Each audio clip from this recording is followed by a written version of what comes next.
So actually, you can prepare yourself for menopause to give yourself a better menopause transition. Let's talk about that in this video. The menopause transition is a normal biological process that happens in women often between the ages of the mid 40s to mid 50s. And so it's a normal part of aging, but there's several ways that someone can make this transition period better so it less impacts them. My name is Eric Schmidt. I'm a board certified OBGYN, and we're talking about how you can best prepare your mind and your body for the transition of menopause so this is an easier time. Okay, so here are my top 3 things to concentrate on when you are going through or about to go through your menopause transition. Right, the first one we're going to be talking about is diet and nutrition. And yes, this may sound like a broken record. You've heard this before, but really track what type of foods you're eating, get a better understanding of what's going in your body, what potentially might you be deficient in. A great way to do this would be download one of the free apps. There's a number of free apps, things like Chronometer, things like MyFitnessPal, where you can track what you're eating. It can give you a breakdown, what are you getting enough of, what aren't you getting enough of, often it's protein, and so you can make those adjustments and live a healthier, more well-rounded, consistent diet. One of the main diets that I might recommend for a patient going through is the Mediterranean style diets, where you have a lot of omega-3s from things like fish or other healthy, low inflammation type diets. One of the leaders in the menopause field, Dr. Havener, recommends her own diet, which is the Galveston diet. You can check that out if you want to. But that is often kind of like a Mediterranean style diet with emphasis on protein. For a lot of the changes that can happen with the bones through the menopause transition and afterwards, that leads someone at higher risk for things like osteoporosis. You're going to want to increase your calcium and vitamin D intake or make sure that you're getting enough. Now, there are different recommendations for this. For someone not currently at risk for osteoporosis, they might recommend calcium up to 1,000 milligrams per day, maybe vitamin D up to 400 international units per day, maybe higher doses if someone actually has osteopenia or osteoporosis. But again, track your foods to see if you're getting enough through your food, and the app does this for you. And this is free advertising for these apps, okay? They're not sponsoring this. Magnesium, it's also all the rave right now, but also can help not only with some of the difficult things that happen with menopause, like sleep, hot flashes. Magnesium actually helps with a lot of these things. And so a daily magnesium supplement at night might be nice. For some, reducing the amount of caffeine and alcohol they intake. These can trigger certain things. Not only can they be unhealthy in certain amounts, but they can trigger certain symptoms of menopause to get worse, like the hot flashes. So specifically things like alcohol and caffeine excess may make hot flashes worse.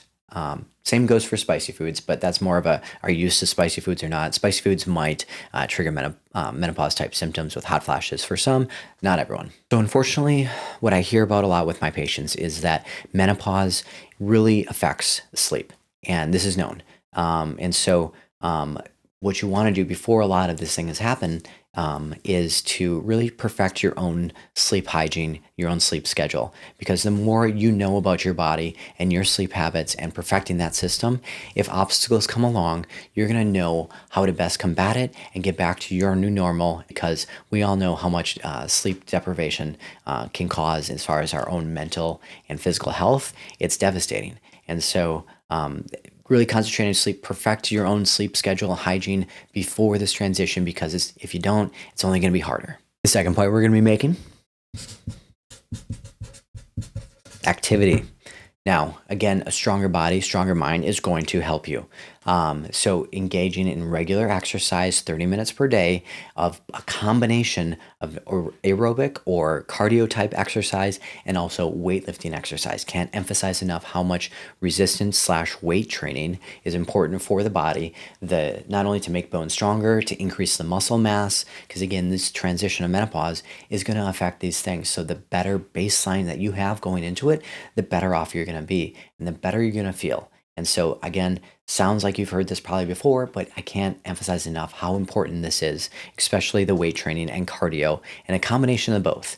And you get people out there that rave, just are polarizing, right? They say you have to do this or you have to do that. No, it's a general combination of both of these things is going to lead you to the healthiest lifestyle possible. Incorporating other mindful exercise such as yoga or stretching, flexibility training is only going to help also. It might be a good time to start to look into certain lower impact activities that you have or might have interest in that are engaging for you, whether it's something like swimming or something like trail walking or going hiking, which would probably be lower impact than running on concrete, and potentially more engaging for the mind too. And so being mindful with a lot of these activities can also help, keep the you wanting to do it. That's a big part, right? We lose interest sometimes with some things. So getting these hobbies, these things incorporated into your life before all of this only makes it easier. So lastly, and equally as big, would be mental and emotional preparation. So really all too often, once again, I have patients coming into the office going through the menopause transition, and they're frustrated because of the lack of information and understanding they had of this prior to going through it. And so it's important to know what's going to happen to your body, what you may encounter. Not everyone encounters the same thing when it comes to menopause. Not everyone gets the hot flashes, the night sweats, the mood changes, the changes in sleep, and so among other things. But because I think people of the past didn't talk about this. I think it's too often where the moms of these patients maybe didn't, they shouldered all of it themselves, kept it to themselves. That might have been the old traditions. And so they didn't talk with their daughters about a lot of these transition times. And so patients are often frustrated. So go out, seek information from YouTube, from books, get a better understanding of what could happen, prepare yourself mentally and emotionally for this change. So learning stress management techniques, it's important because you're going to have these hot flashes, you're going to have these brain fog. And so for those close around you, you might be like, you know what, I might be having a difficult time today. I'm having hot flashes. Just let me step away. Let me just deal with this, which I have my strategies for. And we'll talk about a lot of vasomotor symptom strategies in future videos, so stay tuned. But, communicate with those around you. It's only going to help. Maybe getting counseling, everyone should have a counselor or a therapist, and to help better employ these strategies before the real big tidal waves come in, you want to be prepared. And so having a support group. There's a number of different menopause support groups out there. Again, getting an idea of what people are going through, how they're managing it, strategies they're using is also important, whether it's on the social media platforms or online or locally. I hope that this video brings that emphasis that yes, you can do things to prepare for the menopause transition. Don't take it lightly. It does affect some people significantly. And so the better prepared you are, hopefully the easier transition and the less affected. And you can go on living your daily life without having to worry about this. And so thank you again for listening, everyone. Hope you had a great holiday. We'll talk to you soon.